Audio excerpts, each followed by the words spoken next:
Welcome to TV. సమగ్ర శిక్ష అభియాన్ పథకం కింద గత 23 రోజులుగా ధర్నా నిర్వహిస్తున్న కాంట్రాక్టు ఉద్యోగులు మనతో పాటు ఉన్నారు. వారితో మాట్లాడే ప్రయత్నం చేద్దాం. మనం ప్రస్తుతం అయితే రాజన్న సిరిసిల్ల జిల్లా కేంద్రంలో ఉన్నాం. వారి ప్రధాన డిమాండ్లు ఏంటి, అసలు ప్రభుత్వం ఎందుకు స్పందిస్తలేదు, వారి మాటల్లో తెలుసుకుందాం.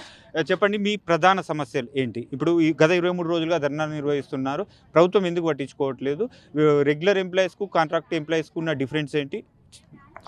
ఇక్కడ 23 రోజుల నుంచి మేము ధర్నా చేస్తున్నామని మీరే చెప్పినారు కాబట్టి, అంటే 23 రోజులుగా నిరవధిక సమ్మెగా మేము ఇక్కడ కూర్చున్నాం. అంటే ఈ 23 రోజులుగా కూర్చున్నది ఏ వారం రోజులతోటో, నెల రోజులతోటో, సంవత్సరంతో వచ్చింది కాదు. దాదాపు ఒక దశాబ్దన్నర పైగా మేము ఇక్కడ ఈ డిపార్ట్మెంట్లో మేము చేస్తున్నాం. ఒక ప్రాథమిక అవసరంగా ఉన్నటువంటి విద్యాశాఖలో మేము ఎంప్లాయీస్గా ఉన్నాము. సో ఇక్కడ మేము ఏమడుగుతున్నామంటే, డిమాండ్లు కూడా కావు అవి. కేవలం ఒక వర్కింగ్ ప్లేస్లో ఒక వ్యక్తికి ఉండాల్సినటువంటి కనీస అవసరాలను మేము అడుగుతా ఉన్నాం. అంటే ఇన్ని రోజులు ఎందుకు అడగలేదంటే, గత ప్రభుత్వాలు అయితేనేమి, ఈ ప్రభుత్వాలు అయితేనేమి మాకు మాట ఇచ్చి ఉన్నాయి. మిమ్మల్ని అందరినీ రెగ్యులరైజ్ చేస్తామని, లేదంటే పే స్కేల్ ఇస్తామని, మిమ్మల్ని కడుపులో పెట్టుకుంటాం, మీరు మంచి రిజల్ట్ తీసుకురండి, మీ పనితనాన్ని చూపెట్టండి అంటే మేము 15 సంవత్సరాలు 20 సంవత్సరాలుగా అటువంటి మాటలకు సమిధలు అవుతూనే ఉన్నాం. సో అది ఎవరు చెప్పినప్పటికీ నిజంగా మా దగ్గర పనితనం లేకపోతే ఈరోజు కేజీబీలో రిజల్ట్ మీరు చూడండి, అదేవిధంగా మన రాష్ట్రానికి వస్తున్నటువంటి నిధులను మీరు చూడండి. సో ఆ నిధులు రావడంలో సమగ్ర శిక్ష ఎంప్లాయీస్ అందరూ ఉంటారు. ప్రతి ఒక్కరి పాత్ర పరోక్షంగానో ప్రత్యక్షంగానో ఖచ్చితంగా ఉంది. సో ఈరోజు విద్యా వ్యవస్థలో తెలంగాణ 3వ స్థానంలో ఉంది అని ప్రభుత్వాలు క్లెయిమ్ చేసుకుంటున్న క్రమంలో, మరి ఈ 3వ స్థానానికి రావడానికి ఉన్నటువంటి కారకులను మీరు గుర్తించండి. దానిలో మేము ఉంటేనే మేము అడిగినటువంటి అవసరాలు, డిమాండ్లు ఏవైతే చేర్చండి మేము అంటున్నాం. సో ఇక్కడ మళ్ళీ మీరు ఇంకో క్వశ్చన్ అడిగినారు, రెగ్యులర్ ఎంప్లాయీస్కి కాంట్రాక్ట్ ఎంప్లాయీస్కి తేడా ఏంటి అని అడిగిండు. కేవలం చేసే పనిలో తేడా లేదు, లేదంటే చెప్పే పనిలో తేడా లేదు, వచ్చేటువంటి ఫలితంలో తేడా లేదు. తేడాలు ఎక్కడ ఉంది అంటే కేవలం వివక్షత చూపడంలో మాత్రమే ఉంది. ఆ వివక్షత ఎక్కడంటే చూసే చూపులో ఉంది, ఇచ్చే వేతనంలో ఉంది, కూర్చోబెట్టే ప్లేస్లో ఉంది. మేమేమంటున్నామంటే మా ఉద్యోగాలను రెగ్యులర్ చేయండి. సరే మేము కాకపోతే ఇంకోళ్ళు వచ్చి చేసుకుంటారు, అది వేరే విషయం. సమగ్ర శిక్ష ఉన్నప్పటి నుంచి, సమగ్ర శిక్ష అనేది ఏదో ఈ రోజుకి వచ్చింది కాదు. ఇది 2009 ఆర్టీ ఏదైతే ఉందో విద్యా హక్కు చట్టం అనుకుంటున్నాం, 2009లో స్టార్ట్ అవుతే 2011 ఏప్రిల్ 1 నుంచి right to education act implement అయింది. దానిలో భాగంగానే ఇది ఒక వ్యవస్థ అనేది వచ్చింది. ఈ వ్యవస్థ ప్రకారమే ఈరోజు మన తెలంగాణ అక్షరాస్యతలో అయితేనేమి, విద్యా వ్యవస్థలో అయితేనేమి దాదాపు ఒక 3వ స్థానంలో ఉన్నాం మనం చెప్పుకుంటా ఉన్నాం. మేమేమంటున్నామంటే దానిలో భాగంగా వచ్చేటువంటి నిధులతో మాకు కనీస అవసరాలను కల్పించండి, ఇంకా మేము ఎక్కువ కష్టపడడానికి సిద్ధంగా ఉన్నాం. అంతేగాని ఇక్కడ రెగ్యులరైజేషన్ అంటున్నాం. మీకు నిజంగా రెగ్యులరైజేషన్కి ఏదైనా సమస్యలు ఉన్నట్టయితే అప్పటి వరకు పే స్కేల్ ఇవ్వండి.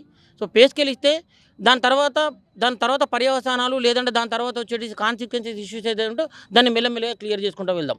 దయచేసి మేమేమంటున్నామంటే, మా మీద ఉన్నటువంటి, సరే మీకు ప్రేమే ఉందో, పగ ఉందో, ఇంకేదో ఉందో ప్రభుత్వాలకి, దయచేసి మా మీద ఉన్నటువంటి ఈ ఇష్యూ తోటి పిల్లల్ని ఇబ్బంది పెట్టకండి. ఎగ్జామ్స్ దగ్గరికి వస్తూ ఉన్నాయి, అన్ని షెడ్యూల్స్ ఇచ్చి ఉన్నారు, ఎస్ఎస్సి ఎగ్జామ్స్ వస్తున్నాయి. అన్నిటికంటే మించి పిఏబి స్టార్ట్ అవుతుంది. ఇప్పుడు మనం డిసెంబర్లో ఉన్నాం, జనవరికి వచ్చినాం. ఇప్పటి నుంచి మనం వర్క్ స్టార్ట్ చేసుకోకపోతే నెక్స్ట్ ఇయర్కి టెక్స్ట్ బుక్స్ ఎట్లా, యూనిఫామ్స్ ఎట్లా, లేదంటే నెక్స్ట్ బడ్జెట్ స్టార్ట్ అవుతుంది. ఆల్రెడీ నార్త్ ఈస్టర్న్ స్టేట్లో స్టార్ట్ అయింది పిఏబి. రేపు పొద్దున పిఏబిలో మనం బడ్జెట్ పెట్టుకోకపోతే రేపు పొద్దున తెలంగాణ ప్రభుత్వం 100 కోట్లు లాస్ అయ్యేటువంటి పరిస్థితి ఉంది. ఇప్పుడు మేమందరం ఎంఆర్సీలలో, స్కూళ్ళలో కూర్చొని పిఏబి చేసుకునే టైం ఇది. మేము ఏమంటున్నామంటే, చర్చలకు పిలిచినారు, మీరు పిలవలేదు అనట్లే. ఇప్పటివరకు 2 సార్లు చర్చలకు పిలిచినారు, సంతోషం, మేము గవర్నమెంట్కి రుణపడి ఉంటాం. కానీ ప్రతిసారికి ఏమంటారు, కేవలం నాన్ ఫైనాన్షియల్ ఇస్తామంటే ఫైనాన్షియల్ కాకుండా ఇంకేమున్నాయి మా దగ్గర? సెలవులు ఉన్నారు, మేము సెలవులు పెంచుతామంటున్నారు. మేము ఉన్న సెలవులు పెట్టుకునే పరిస్థితి మాకు ఆఫీసులో లేదు. ఎవరో కొంతమందికి వెసులుబాటు ఉండొచ్చు, కానీ 20,000 కుటుంబాలు, 15,000 పైన కుటుంబాలకు సెలవు పెట్టుకునే పరిస్థితే లేదు. ఏ రాత్రి ఏ ఫోన్ వచ్చేది లేదు. అయినా మేము ఇప్పటికీ అంతకంటే రెట్టింపు ఉత్సాహంతోనే పనిచేస్తామని సిద్ధంగా ఉన్నాం మేము. కానీ మాకేమంటున్నామంటే, మాకున్నటువంటి అవసరాలు ఏవైతే ఉంటే దయచేసి అవి ప్రభుత్వాలకు మేము మొరబెట్టుకునేది అదే. మేము అడిగింది కాదు, మీకు మీరుగా చెప్పినారు. గత ప్రభుత్వాలు అయితేంది, ఇప్పుడు ప్రభుత్వాలు అయితేంది, మీరు చెప్పిన దాంతో గత ప్రభుత్వం అంటే కేసీఆర్ గారు చాలా స్పష్టంగా చెప్పారు, తెలంగాణలో కాంట్రాక్ట్ పదం అనేది ఉండదు అని చాలా స్పష్టంగా చెప్పారు. కానీ ప్రజలు అయినప్పటికీ 2 సార్లు అవకాశం ఇచ్చినప్పటికీ మీకు న్యాయం జరగలేదు. వీళ్ళు కూడా క్లారిటీ ఇచ్చారు, అది పిసిసి హోదాలో రేవంత్ రెడ్డి గారు కూడా క్లారిటీ ఇచ్చారు, మీకు ఛాయ తాగినంత సమయంలో మిమ్మల్ని రెగ్యులర్ చేస్తామని. వీళ్ళకి కూడా 1 ఇయర్ టైం ఇచ్చారు, చర్చలు కూడా సఫలం కాలేదు. సో నెక్స్ట్ ఎలా ఉండబోతుంది మరి? సో ఇక్కడ కాంట్రాక్ట్ పదము ఉంటుందా ఉండదా, లేదైతే ఇంకేదో కాదు సార్. మా ఎజెండా ఒకటి. ఈ రోజు కాదు కదా మిమ్మల్ని. నేనేమంటున్నానంటే ప్రభుత్వాలు ఏం మాట్లాడినవి కూడా మనకు అనవసరం సార్. ప్రభుత్వాలు మాకేం చెప్పాయనేది మాకు ఇష్టం. అంటే వాళ్ళు ఇప్పుడు ఒక స్టేజ్ నుంచి మొత్తాన్ని తెలంగాణను ఉద్దేశించి మాట్లాడతారు. మాకు అవే అవసరం లేదు. మాకు ఏం చెప్పున్నారు, పాఠశాల విద్యాశాఖలో ఈ సమగ్ర శిక్ష ఉద్యోగులను ఉద్దేశించి ప్రభుత్వాలు ఏవైతే చెప్పాయో జస్ట్ మేము అవే చేయమంటా ఉన్నాం. ఇక మళ్ళీ కార్యాచరణ అంటారా, కార్యాచరణ ఖచ్చితంగా ఉంటుంది. కార్యాచరణ లేదు అని మేము చెప్పట్లేదు. అట్లనే ఈ కార్యాచరణ ఎవరిపైన డిపెండ్ అయి ఉంటుంది, ప్రభుత్వాలపైన డిపెండ్ అయి ఉంటుంది. ఇప్పుడు కార్యాచరణ చెప్పండి అంటే మేమేమంటున్నామంటే చర్చలో విలువండి, మాకున్నటువంటి అవసరాలను మీరు వినండి, నిజంగా ఇవి న్యాయం అనిపిస్తేనే మీరు చేయండి. ఇప్పుడు నాన్ ఫైనాన్షియల్ అంటే ఒకసారి చూడండి, మనం పర్మిషన్ ఇస్తున్నటువంటి ఫ్యాక్టరీల చట్టం ప్రకారమే ఒక 7 సంవత్సరాలు చేసినటువంటి బ్లాక్ కాలర్ ఫ్యాక్టరీలో చేసేటువంటి ఒక కార్మికునికి రెగ్యులర్ చేయడం మనమే చెప్తా ఉన్నాం, మన ప్రభుత్వమే పర్మిషన్లు ఇస్తూ ఉంది. మరి మనం ఏ ధైర్యంతో, లేదంటే మనం మినిమం కరుణ దయా దాక్షిణ్యం లేకుండా ఒక ఎంప్లాయీని ఎన్ని సంవత్సరాలు చేపిద్దామండి? ఒకసారి ఆలోచించాలి కదా. 15-20 సంవత్సరాల దగ్గరకు వచ్చింది, వాళ్ళని రెగ్యులర్ కనీసం పే స్కేల్ ఇవ్వమంటాను. నిన్న సిఆర్టీలకు ఇచ్చినారు అంటే వాళ్ళకి ఇచ్చినందుకు మేము బేషజాలకు పోవట్లే, సెర్పో వాళ్ళకి ఇచ్చారు, సంతోషం అంటే వాళ్ళని కడుపులో పెట్టుకున్నారు. మమ్మల్ని కూడా అట్లా చూడమని చెప్తున్నాం అంతే. అంటే మా మీద సవత్తలు ప్రేమ ఎందుకు, వాళ్ళంటే అంత పక్షపాతం వైఖరి ఎందుకని మేము అడుగుతా ఉన్నాం. ఒకటి చెప్పండి, రెగ్యులర్ డ్యూటీస్తో పాటు ఈవెన్ ఎలక్షన్ డ్యూటీస్ వరకు సేమ్ రెగ్యులర్ ఎంప్లాయీస్కు సమానంగా వారికి ఒక మెట్టు ఎక్కువగానే, అంటే నైట్ షిఫ్ట్లు జనరల్గా ఇప్పుడు కాంట్రాక్ట్ ఎంప్లాయీసే చేస్తున్న పరిస్థితి, నైట్ షిఫ్ట్లు రెగ్యులర్ ఎంప్లాయీస్ అయితే చేయట్లేదు. సో ఒక స్టెప్ మీరే ఉన్నారు, అయినా మిమ్మల్ని ఎందుకు గుర్తిస్తలేదు, మీ పైన ఎందుకు వివక్ష? మేము అదే అడుగుతా ఉన్నాం. అంటే ఇప్పుడు మేమేం అడుగుతున్నామంటే, సరే ఏదైనా మేము పని చేయడానికి అయితే సిద్ధంగా ఉన్నాం. ఎందుకంటే ఇక్కడ డ్యూటీస్ అనేది ఇప్పుడు మీరు అన్నారు నైట్ డ్యూటీస్ ఉన్నాయి అంటే, ఇక్కడ ఉన్నటువంటి వ్యవస్థ అట్లా తయారు చేయబడ్డది. దానికి మేము ఆల్రెడీ అడాప్ట్ అయి ఉన్నాము, అడిక్ట్ అయి ఉన్నాము, మేము చేయడానికి సిద్ధంగా ఉన్నాం. మేమేమంటున్నామంటే దాన్ని గుర్తించమంటున్నాం ప్రభుత్వాన్ని.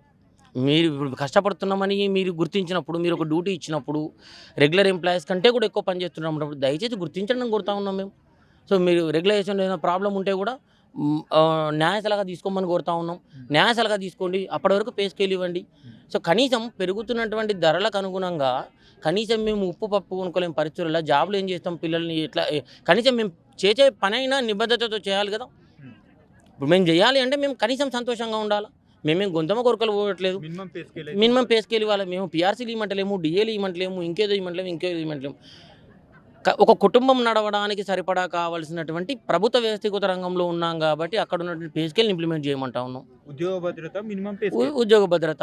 ప్రతి ఇయర్ టర్మినేషన్ అంటున్నారు, టర్మినేషన్ ఎత్తేయమని చెప్తా ఉన్నాం. నిజంగా ఎవరైనా క్రమశిక్షణ చర్యలకు లోబడి, ఎవరైనా క్రమశిక్షణ చర్యలకు విరుద్ధంగా ఎవరైనా ఉంటే యాక్షన్ తీసుకోమని చెప్తున్నాం.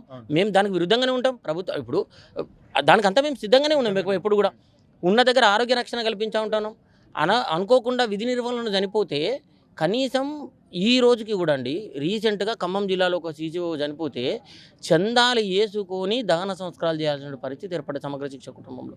నిజంగా ఒక ప్రభుత్వ వ్యవస్థీకృత రంగంలో పనిచేసేటువంటి ఒక సగటు ఉద్యోగి జరగాల్సినటువంటి చివరి కార్యం పరిస్థితి అదేనా? కనీసం ఆ కన్సర్న్ ఉండొద్దు కదా. మేము అది కోరుతా ఉన్నాం. కనీసం మేము ఇన్ని రోజులు ప్రాథమిక అవసరంగా ఉన్నటువంటి విద్యాశాఖలో ఈరోజు మా దగ్గర చదువుకున్నటువంటి పిల్లలు అయితే ఏంది, టైంకి పుస్తకాలు అందుతున్నాయి, బుక్స్ అందుతున్నాయి, పిఏబి నుంచి మనకు సెంట్రల్ గవర్నమెంట్ నుంచి బడ్జెట్ వస్తుందంటే మేము శ్రమ పడుతున్నామండి, తీవ్రమైన శ్రమ చేస్తూ ఉన్నాం. సో దయచేసి మేమేదో ఈరోజు ఒక రోజుతో వచ్చి మేము చెప్పేది కాదు. ఓకే, ఇది మొత్తానికైతే సమాన పనికి సమాన వేతనం అందించాలని వీరు కోరుతున్న తీరు.